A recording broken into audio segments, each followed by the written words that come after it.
예, 어, 이번 시간에는 그 다윈의 평생 교육 관련 내용을 같이 생각해 보도록 하겠습니다.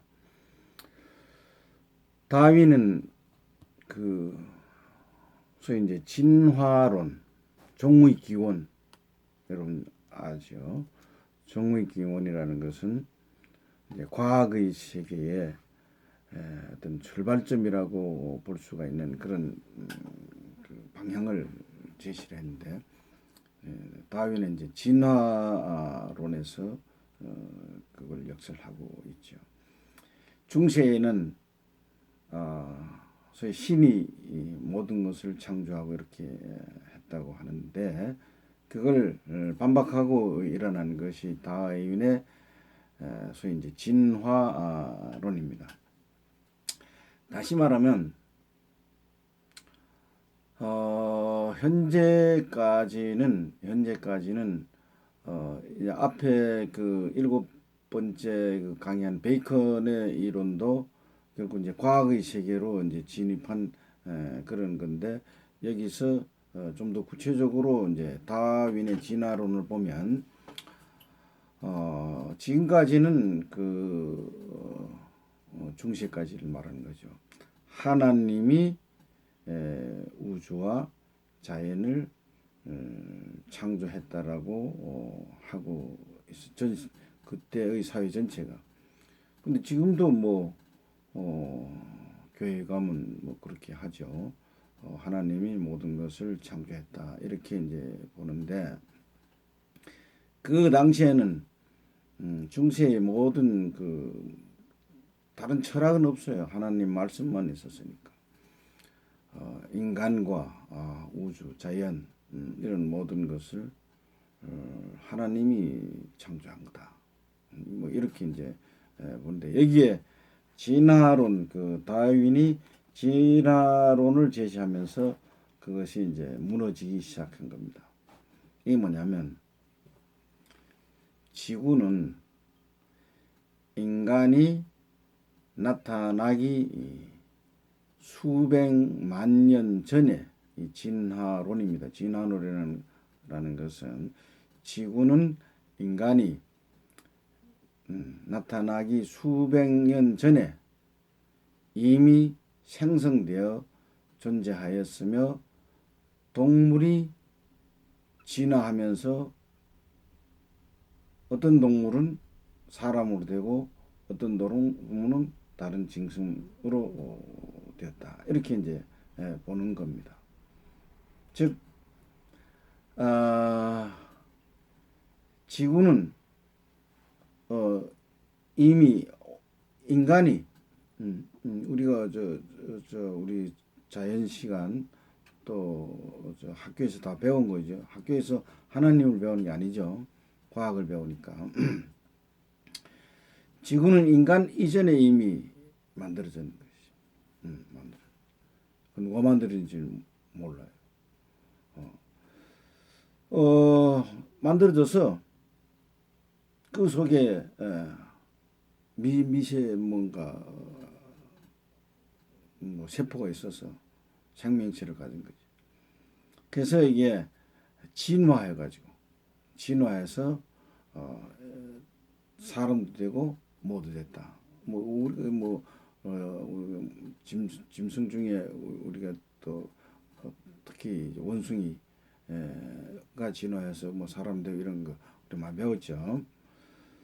자, 이렇게 이제 진화를 하는데, 그러니까 이 완전히 하나님이 인간을 창조하고 자연을 창조했다는 것이 완전 도전이죠.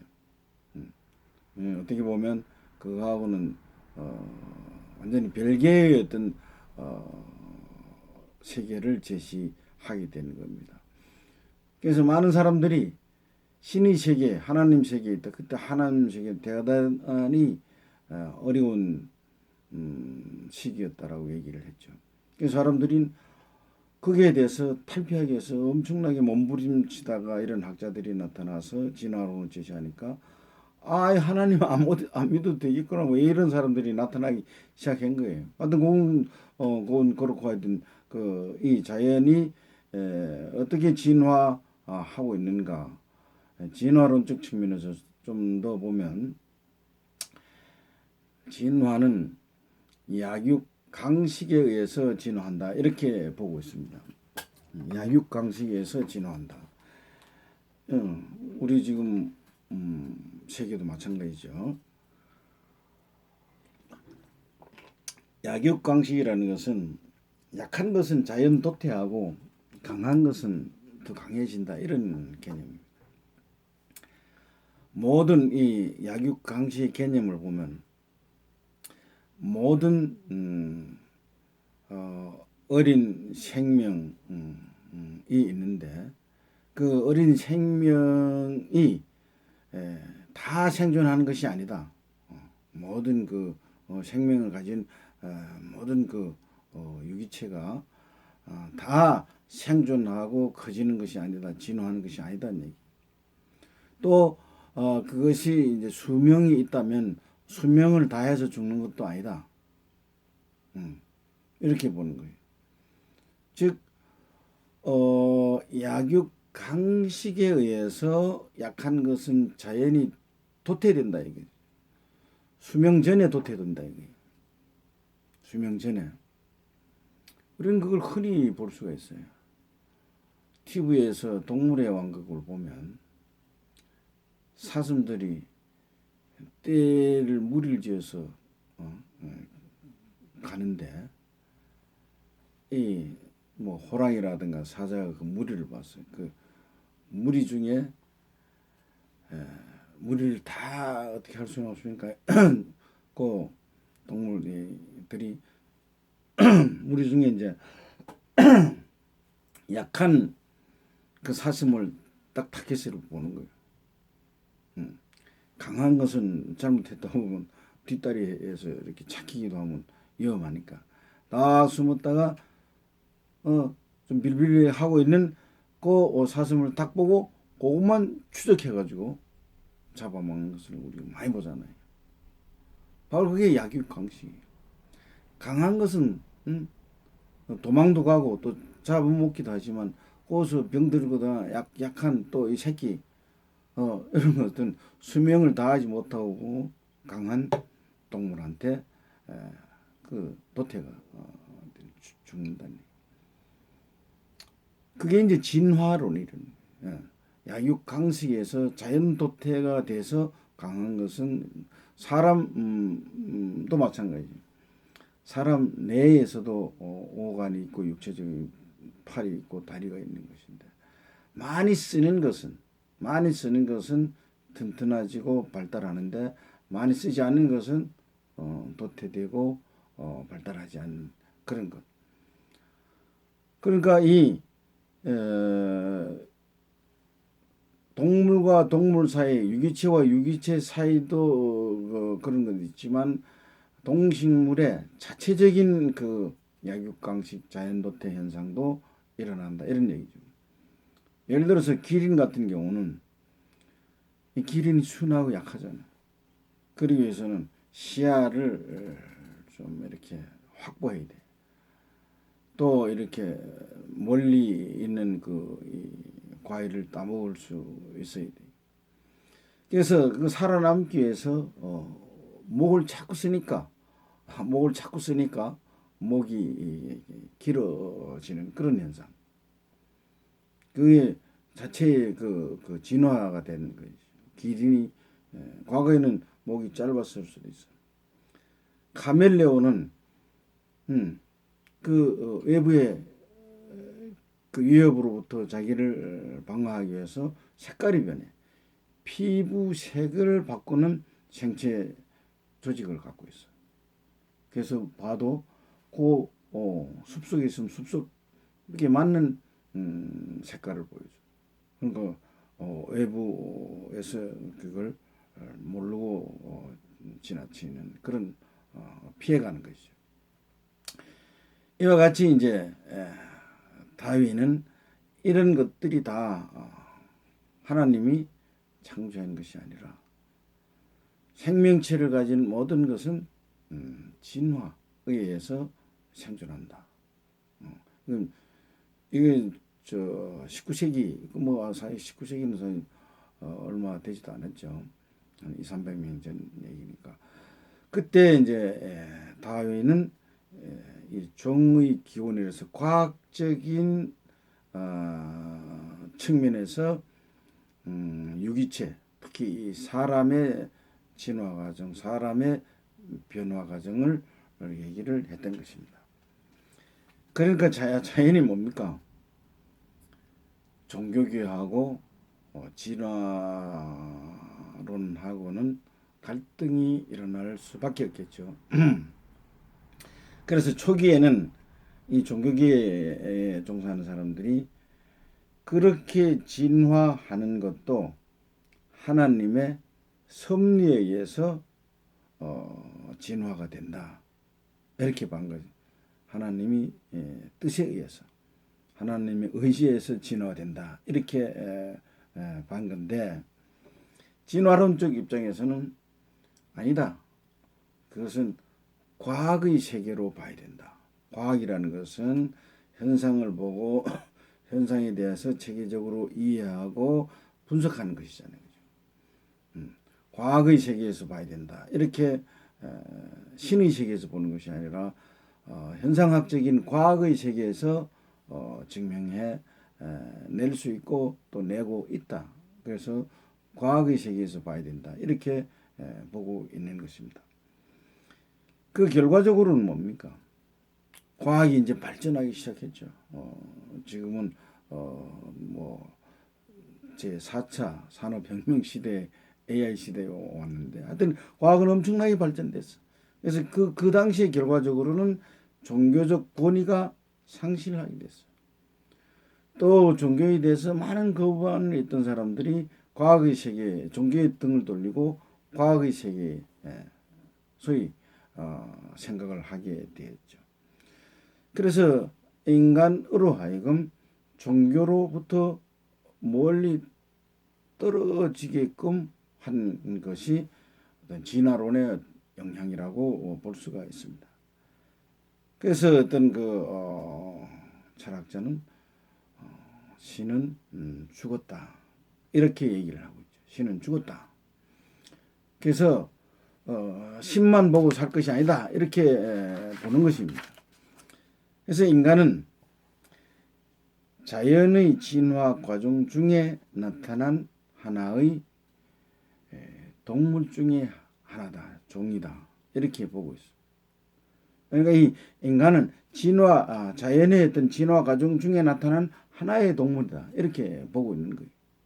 그래서 신이 하나님 창조한 거 아니다. 이렇게 보고 있죠. 그래서 과거의 교회 중심의 교육 체계에서 자연의 법칙을 이해하는 교육 체계로 변한 것입니다. 물론 학교에서도 이걸 배우죠. 그러나 워낙 빠른 속도로 이 체계가 변하니까 학교 밖에서 소위 평생 교육 영역에서 사회의 변화 체계, 사회에 적응하는 방법, 또 진화론적 개념이죠. 그런 것에 대해서 우리가 많이 나이가 들어서 노인이 되어서 노인이 살아가는 방법, 그 다음에 사람과의 대인관계하는 방법, 커뮤니케이션, 대화하는 방법, 이런 거 많이 배우는 거죠. 이 진화론적 개념이 적응하기 위해서 잘 적응하는 것은 발전되고 살아남는 것이죠. 그 다음에 이제 이 진화론적 개념이 약육강식이니까 어떤 기업은 성공하고 어떤 기업은 망하는 거예요. 그래서 성공한 기업은 결국 치열한 경쟁의 결과이다라는 것을 우리 평생교육 차원에서 잘 성공하기 위해서는, 기업이 성공하기 위해서는 그 기업 교육을 시키잖아요. 어떻게 해야 된다. 그 다음에 또 신에 의해서 자연의 질서가 유지되던 그런 개념에서 자연의 질서라는 것은 어떻게 보면 자연의 결과라는 것은 인간이 통제하기 어려운 어떤 그 자연 현상, 예를 들어서 코로나병이 요즘 뭐 아주 엄청나게 되고 있죠. 그건 인간이 통제 굉장히 자연적으로 발생되는 거예요. 그러니까 그걸 연구하고 그걸 또 피하기 위해서 뭐 거리두기 운동을 한다든가 뭐 마스크를 사용한다든가 이건 전부 교육을 통해서 나타나는 거예요. 학교 교육을 통해서 나타나는 것이 아니라 매스컴을 통해서 왜 마스크를 써야 되는지, 언론을 통해서 마스크를 뭐 어떤 마스크를 쓰면 좋은지, 또 거리두기는 몇 마디를 해야 되는 거 이걸 계속 공부하고 알려주는 거예요. 이게 평생 교육 하나의 영역이라고 보는 것이죠. 그래서 이것을 통해서 나타난 소위 그 진화론적 약육강식이 지배하는 그런 원리에서 나타난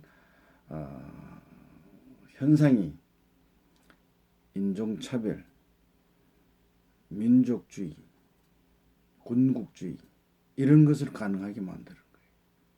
이게야 힘이 있어야 사는 거니까 약육강식의 원리에서. 그래서 사회의 어떤 그 체계가 지배 체계 있고 피지배 체계가 있고 물론 뭐 중세에도 없은 것은 아니죠. 그러나 이제 다양한 지배 체계로 또 피지배 하여튼 이 하이라키 체계가 다양하게 나타나기 시작한 거예요. 국가 간에 또 국내 인종별 또는 여러 가지 그 자연 여건에 따른 어떤 지배 체계 뭐 이런 어떤 층이 많이 약육강식에 따른 층이 많이 생기기 시작한 겁니다.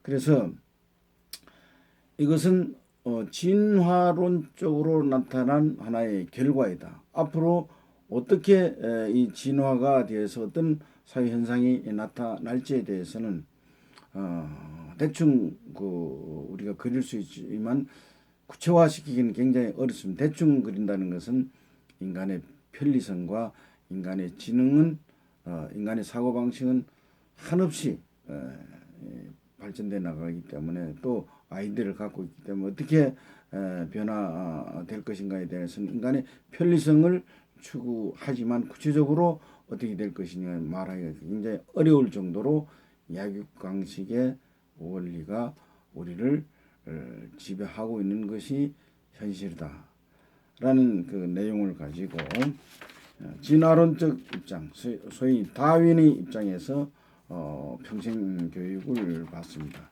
매우 평생교육에서 의미하는 바가 크죠. 평생교육 차원에서는 이 다윈의 진화론이 대단히 우리 평생교육을 강조한다라고 볼 수가 있습니다. 감사합니다.